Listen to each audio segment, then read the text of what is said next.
አልማዝ የሚሆነው የድንጋይ ከሰል ነው። አልማዝ በተፈጥሮ መንገድ እንዴት እንደሚሰራ ልንገራችሁ። አልማዝ የሚሰራው HPHT በሚባል ፕሮሰስ ነው። HPHT ማለት ሃይ ፕሬሸር ሃይ ቴምፕሬቸር ማለት ነው። አንድ አልማዝ ከመሆኑ በፊት 4 ደረጃዎች ማለፍ ይኖርበታል። አንደኛ ከምድር በታች ከ300 እስከ 600 ኪሎ ሜትር ዝቅ ብሎ መቀመጥ።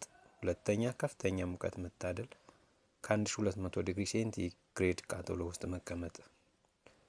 ሶስተኛ ከፍተኛ ጭነት ማግኘት። አራተኛ ለረጅም ጊዜ በእነዚህ ሁኔታ ውስጥ መቆየት።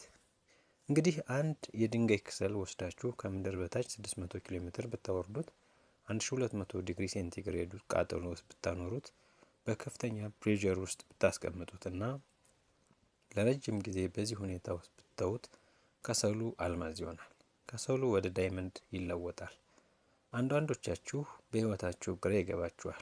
በጣም የወዳችሁ አምላካችሁ ከጓደኞቻችሁ በታች 600 ኪሎ ሜትር አውርዷችሁ ይሆናል። በማይገባችሁ ፈተና 1200 ዲግሪ ሴንቲግሬድ ቃጠሎ ውስጥ አስቀምጧችሁ በማጣት በመገለል በመገፋት ለረጅም ጊዜያት እየፈተናችሁ ምንድነው እየተካሄደ ያለው ብላችሁ እስክትጠይቁ ድረስ ለ5 ዓመት ለ10 ዓመት ከሰው ከወዳጅ ከዘመድ ከጓደኛ ዝቅ አድርጓችሁ ይሆናል። ምን ማለት ነው? የሚወደኝ አምላክ ይሄን የሚፈቅደው ስትሉ አልማዝ አድርጎ ሊሰራችሁ፣ ውብ አድርጎ ሊሰራችሁ፣ የምታበሩ አድርጎ ሊያበጃችሁ፣ እንቁ ዳይመንድ አልማዝ ሊያደርጋችሁ ስላሰበ ነው። አልማዝ 7 ባህሪያቶች አሉት። አንደኛ ጠንካራ ነው። ወስዳችሁ በድንጋይ ቀጥቅጡት አይሰበርም። በሰይፍ ምጡት አይሰነጠቅም። በመጋዝ ገዝግዙት አይቆረጥም።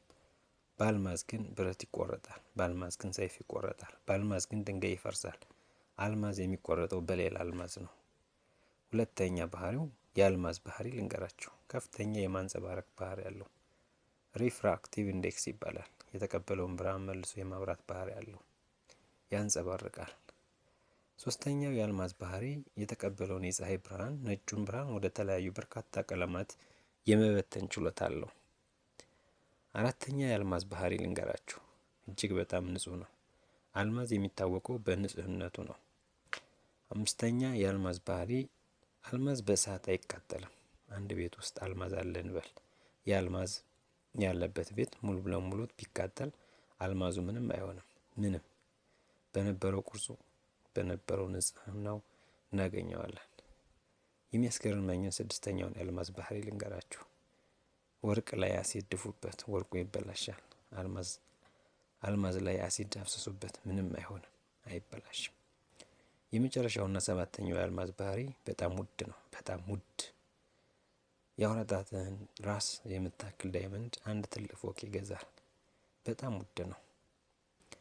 ከጓደኞቻችሁ በታች 600 ኪሎ ሜትር ወርዳችሁ በ1200 ዲግሪ ሴንቲግሬድ ስቃይ ውስጥ ያለፋችሁ በፕሬሸር ውስጥ ለበርካታ ዓመታት ያለፋችሁ እናንተ አልማዝ ሆናችሁ የተሰራችሁ ሰዎች ናችሁ።